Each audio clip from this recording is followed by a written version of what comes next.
There's nothing better in the NBA than a Game 7, and what a Game 7 that was. The Philadelphia 76ers come back down from 3-1 to beat the Boston Celtics. They move on to the Eastern Conference semis, facing the Knicks on Monday. This game, they beat the Celtics 109-100.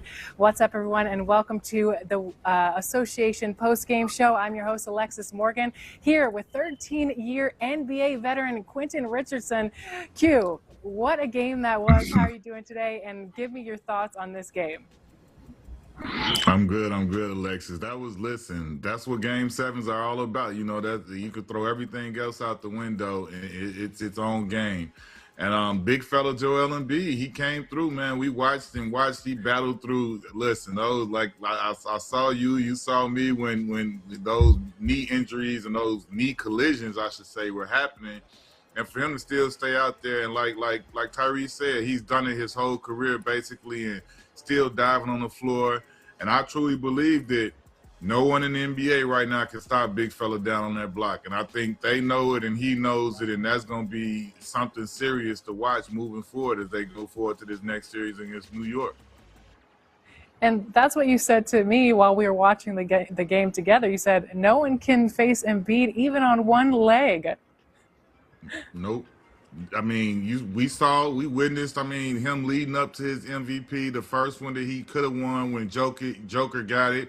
And he's been the most dominant guy in the post probably since he's come in the league.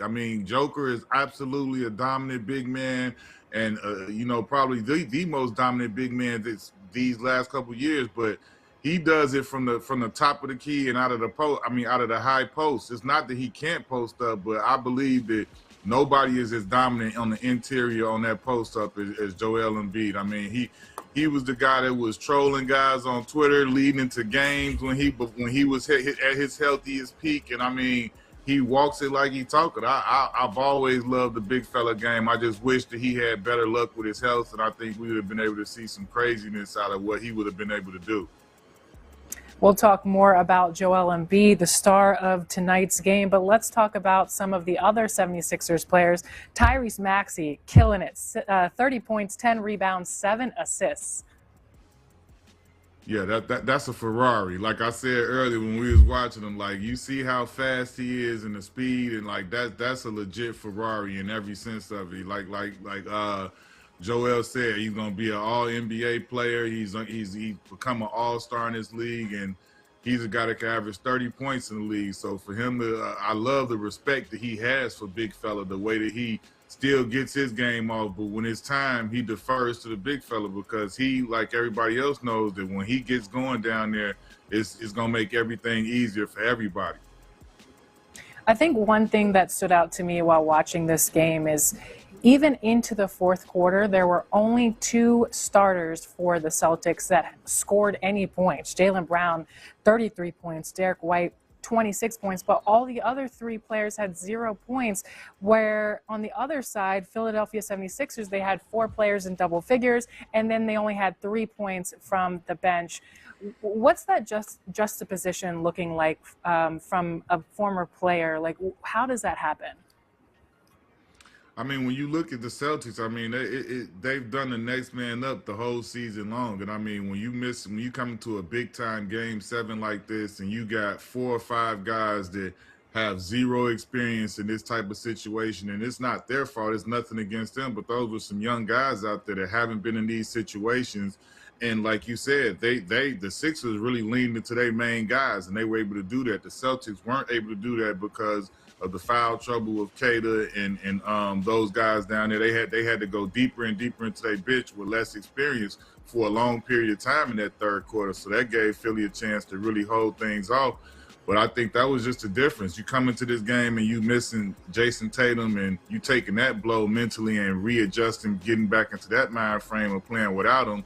But you got to salute the Celtics. Joe Mazzulla and the staff, they came up with a great game plan for what they had available to them this season, and led the whole season into a great seed for the playoffs. And then Tatum was able to come back down the stretch. But, Jaylen Brown, Derek White, Peyton Pritchard, you got to take, and the whole rest of the squad that played the whole season under this situation and did as well as they did. you got to take your hat off to them because nobody expected them to do as well as they did. Definitely. And the star of the show, Joel Embiid, 34 points, 12 rebounds, 6 assists. He was on fire tonight, even on Big the one fella. leg. How do you think, Q, that he matches up with Karl Anthony Towns and the Knicks? Great. I mean, like I say, I don't think anybody in the NBA can guard him one-on-one. He's going to demand double teams and help defense against anybody. And I think it's the same thing with the New York Knicks. I honestly think that the New York Knicks would have rather to play the Boston Celtics out of this series because, I mean, I feel like if I was a Knicks player and all of these guys are back from last year, they just beat this Celtics team, and they, you know what I'm saying? So they would have that confidence coming into the series that we beat them, and we pretty much had them beat before Tatum went down. So it was kind of looking like we were going to finish them whether he got injured or not. So they would have had that confidence. This Philly team, I feel like right now they a wild card. If we was playing Uno, they the wild card. Put them down, like they just jumped into the fray.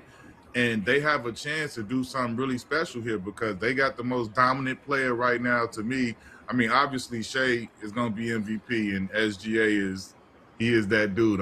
This has nothing to do with him. But when it comes to down in that interior, they got the most unstoppable force in the NBA right now. And if he's not hurt from those knee injuries and he's able to be, resemble himself, he's going to be a problem for the rest of these playoffs. And I've got to give Philly a chance with the way they playing and with the way he's playing. And then the compliments around him doing what they're doing, Philly is as good as anybody to me. Joel Embiid, he is our association player of the game. Like we said, 34 points. We're watching him work right there. Those highlights are incredible. He's talking smack there on the court. Love to see it. I wish he was more on X. He was amazing. You were talking about a viral moment of him getting stretched out on the court. That was pretty funny. But we're going to take a look at some of the brackets for the playoffs here. Like we said, the 76ers are taking on the Knicks, but this upper right-hand corner, we don't know because those games are happening tomorrow. We've got 2 Game 7s going on tomorrow. That's exciting. And then we're going to look over to the other part of the screen for the Western Conference. Those games are already set. OKC taking on the Lakers and Minnesota taking on the Spurs. Anything standing out to here for you, Q, here? I mean, I just wish everybody was healthy. Things would be a little bit different. But, I mean, obviously, when you look at the OKC and the Lakers series, man, the OKC Thunder beat them all 4 times by an average of 29 plus. Like, that's a lot to a little, Alexis. I mean, obviously, the playoffs are a lot different. And you don't ever want to count out, LeBron and his ability to will his team or get things going and try and get a win or 2 here or there. But no way I can pick the Lakers over OKC in that series just based off the recent history of the season, what happened with and without Luka being available. And Luka not available to start this series and not sure whether he will be available at all throughout. Got to go OKC there. But the Spurs and the Timberwolves, I'm not just dismissing the Timberwolves like you may think because they don't have Ant. Because, I mean, those guys showed tremendous grit and tremendous heart with the way they played after DiVincenzo and after Ant-Man went down. Like, McDaniels has shown that he has a lot more ability than he puts on display on the regular. And, I mean, I get it. We all play a role. But he showed that he has the ability to be an offensive threat and a two-way player. And then some of the young guys, Terrence Shannon Jr., I don't know if DeSumo will be back, but, I got to shout out the 2 Chicago boys. But they definitely have earned their keep and shown what they can do out there. So, I mean, I can't just dismiss them because it's the playoffs. But, I mean, I would choose the Spurs absolutely in this series to advance on. But, I mean, I won't be surprised if it's not as easy as we all think it is. Exciting playoff to look forward to. That started on Monday. All right, we're going to talk more hoops and we're going to hear from both teams, players and coaches after this quick break. Q and I will be right back.